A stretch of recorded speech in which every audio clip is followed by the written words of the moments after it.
Good morning, everybody. Let's make sure you guys can hear me. That might be a good start. If you can hear me, please let me know quickly with a yes in the chat box. That would be wonderful. And then we should be ready to get started here in uh, in a minute.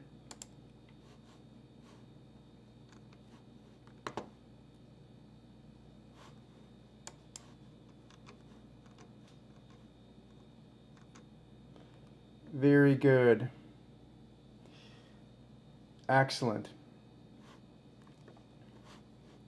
Great to be back. As you guys know, yesterday I was on the plane all day, so couldn't do the morning call, but here we are, and so we should be good. And again, it looks like the audio is good. So actually, let's get started. It's already 3 minutes past the top of the hour. So again, good morning, everybody, and happy Thursday. Serge here from thesteadytrader.com. If you're here for the first time, please make sure you subscribe to the channel.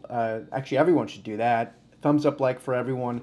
And what we're doing here is we're just going to go through essentially our top things on the notepad. And I actually just had a very early morning. I'm in New York City right now. Early morning meeting this morning over at my former alma mater, which is J.P. Morgan over here, and a very insightful meeting last night with a um,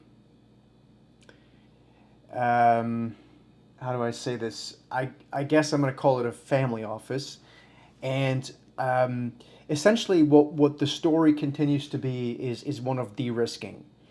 Um, let's just get right into it because the top three things in my charts this morning are going to start with the broader market. The second thing is I want to talk a little bit about tariffs and what that means for certain things. And then I have three stocks I'm going to look at, and I actually would like to kick all this off with what silver is doing again. But before we even do that, let's just quickly take a look at the broader landscape here. So when we talk about de-risking, if you are a member of one of our memberships, then you know I've been talking about how I've been hearing hedge funds, pension funds, family offices, and the like de-risking their Max 7 exposure since last April. I actually went back a few over the last weekend, and that's when I started talking about it because I see it. I mean, it's physically happening. I realize Tom Lee on TV doesn't talk about that, but that's literally what's happening, and it continues to happen. And it's not necessarily happening because any of these investors think that Nvidia, let's say, is a bad company. It's not. It's a great company. They're concerned about the positioning and how quickly some of these things are going to come to fruition. And so that continues to happen. And so you look at a day like yesterday, where the S&P 500 essentially failed at its 200-day simple moving average, which is the red line on your screen here. And then you look at, like, for example, the way that Nvidia acted yesterday. Nvidia, for those of you guys using the TSD Trender Momentum Indicator, essentially was a short right out of the gate. That it got choppy towards the end of the day, as one would imagine, but it became a short. It got essentially sold right off the bat, right? And so you have to think about what that means for not only for you as a trader, but also from a portfolio perspective, right? Most of people I talk to still are very happy just being positioned in their 60/40, which is mostly mega cap U.S. tech stocks, not understanding what the implications are going forward on that. And so when you have these big funds that are basically looking for an update to sell into, right? That's what's been happening. It doesn't mean we can't at some point string together a better rally. I think at some point we will. But what they're looking at doing is they're basically taking advantage of strength to get a better entry point to sell their stock. And so yesterday I think was a perfect example of that. So that's why you continue to have these essentially failed rally attempts. And so the sooner one can respect or understand that, I think the sooner one will start looking at this market from a trading perspective, which is what it is, and number one will start looking at their long-term portfolios and start making some changes, some desperately needed changes. If you need help on that, just hit us up at bluemarlinadvisor.com, and we'll happily help you with that. I've got a couple more meetings later on this morning. One of them is going to be with it's a hedge fund in this case, that really is at the forefront of sort of diversifying in some of these international markets. And so, that's something I've been focusing on very heavily now for the past 4 months or so. And that's something that we're talking to a lot of clients on about as well. How do we de-risk our Max 7 exposure? As much as people don't want to hear it, it's something that is, when we look back, it's going to probably be an important thing to do. It'll be too late for most people once they do it. But so that's what's going on here. So the S&P continues to essentially fade into this, these rallies. Now, what's also very interesting, though, is that, for example, gold. And if you guys remember, we've been talking about gold now for a long time. I started making a big deal about it in September of 2023. Gold is up 50-60% since then. I think it got a bit near-term overbought, but it continues to hold in really well. So if you look at gold right now, and by the way, the gold cash ticker, and a lot of people aren't even aware of this, is actually XAU USD, at least on TradingView here. And so gold did begin to consolidate, but it continues to get a bid. And the second, or I guess the derivative of that, I think it's probably the first derivative, once you see this kind of risk-on behavior in something like gold, ultimately something like silver should begin to pop. So if you look at silver now, which again, I'm always a bit careful with silver because it has a history of being extremely volatile at times.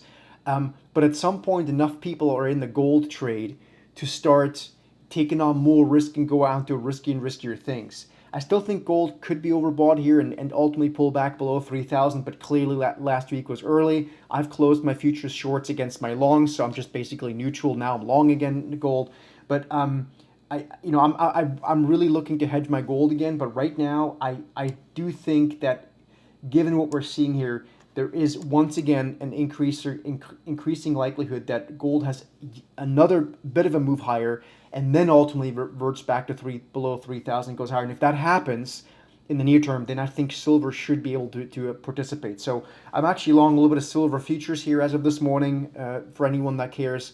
Again, these are just trading positions, and we'll see how it goes. But again, just keep in mind these are volatile instruments, and so this is aside from it. So it's important to have a core allocation here. I really always, on the advisory side of Blue Marlin, I'll make sure people understand that unless I have a long core holding exposure, I'm not really willing to do all this sort of, slinging back and forth or managing around the position in something like this. So that's what's going on there. NASDAQ 100, S&P looks the same. NVIDIA we just talked about. As far as the headlines go, the hedge fund talk that I heard yesterday, I actually ended up sitting next to a guy on the plane that works for a big investment bank, and or sort of diagonally across from me, and we ended up talking down in sort of in the galley, and he was telling me that the guys that he talks to, that he considers to be this sort of on the smarter end of their client spectrum, are actually now more concerned about the tariffs coming in a bit hotter than anticipated. It's not my word. Again, I don't have the insight there.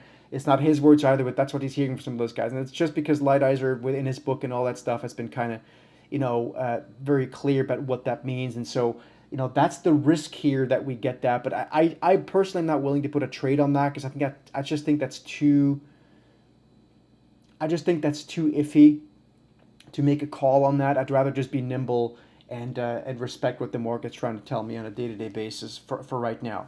So it's Ticker Thursday as well, I should mention. So if you guys have a ticker you want us to look at, please shoot it over, and we'll have a look at it. I do have 3 charts I want to specifically look at. So that's the silver chart, which to me looks very bullish, but the bigger picture charts I want to quickly show you, individual stocks that we really think are interesting here, is you look at something like Take-Two Interactive. And again, this is more from a trading perspective. But you look at something like Take-Two Interactive, which is a video gaming company, and you kind of, I'm not going to run the correlation graphs because it takes too much time. But if I add in the S&P 500 over that, you can see the correlation between this video gaming stock and the S&P is kind of inverse, at least has been year to date. So I think that's something that's interesting, because if we get tariff news that people don't like, right, again, I don't know, then I would imagine something like Take-Two Interactive, which is just a video gaming company, there's not really any tariff threats there.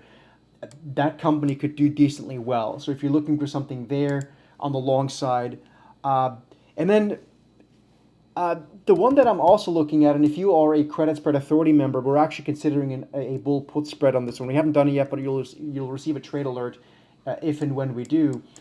But Charter Communications is actually very interesting. It's on the market rover. It's in a bullish trend, which is obviously, as you guys know, is important to us to make sure we have that lined up so that the trends are bullish. But it's also, again, one of those stocks that is actually bucking the trend versus the S&P rather well, and I think we want to be in these kind of things on the long side if we want to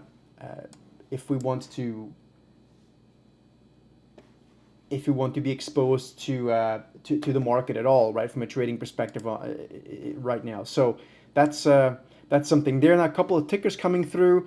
William, let's look at VGK. We're actually long VGK in our ETF Salo Pro, just so you guys know. So VGK is just Europe. I think Europe got a bit overbought, so it's pulling back a little bit, but I don't see any reason for this to call this off. If you look at the tailwinds of money flow, I don't see a reason to be too concerned about that right now. Again, Europe in general got a bit overbought, and technically speaking, it's just pulling back. But to me, it's more the structural thing here that's important, the flows. I don't think, speaking of the trade into Europe, from what I'm seeing and what I'm hearing, I don't think a lot of U.S. investors have yet diversified. I think they're still very U.S. heavy. I think what's been happening so far is you saw some of the foreign money, very little bit of it, reallocated in Europe and other places, and because some of those markets are less liquid than the U.S. markets, you saw a squeeze. And so right now, all we're seeing is a bit of consolidation. I personally can't say this is anything more than that. And then when you look at something like CBOE, which is a question from Bob, so a company like CBOE is going to do very well in an environment like this. And the reason why and we've talked about this, by the way, for the past 6-7 months, right? We said that as markets start to get, as we get into the year of the trader, which is this year, you're going to start to see companies like CBOE or ICE do well. And because people are doing more trading and more hedging. So when that happens, something like CBOE will tend to do quite well. And again, on the market rover, this is well represented. It's a stock that could ultimately break out to the upside. So good eyes there, Bob, on this particular stock. So that's I guess that's all we have here. If there's any more questions, let me know. Otherwise, we are going to be calling it here for the week for the Set the Market. If for some reason something really important happens today, then we might go live again tomorrow here just for a special version of Set the Market. Otherwise, we'll see you guys back on, let me try to think. I think should be Monday. I think I'm flying Monday. No. Yeah, Monday I should be able to do it. Tuesday I'm flying, so I have another trip I have to do. But we'll be back, and we'll be a bit more dynamic as far as the Set the Markets go. I think, again, on Tuesday, by the way, I think we get, is it Monday or Tuesday? When is the tariff day? I think it's Wednesday, isn't it? Just look at the calendar. Yeah, Wednesday is the tariff day. So I think for right now, we need to be a bit a bit nimble around that. So I would expect markets to be quite choppy as far as U.S. equities are concerned, and quite frankly, a lot of stuff until we hear a bit more on Tuesday. But yeah, that's it for now, folks. See you guys in the chat rooms here in just a few minutes, and and any questions, as always, obviously let us know. Please subscribe to the channel, thumbs up, like, very important. Thank you, John. Wish could have met you as well, and we'll see you guys here before long. Thank you.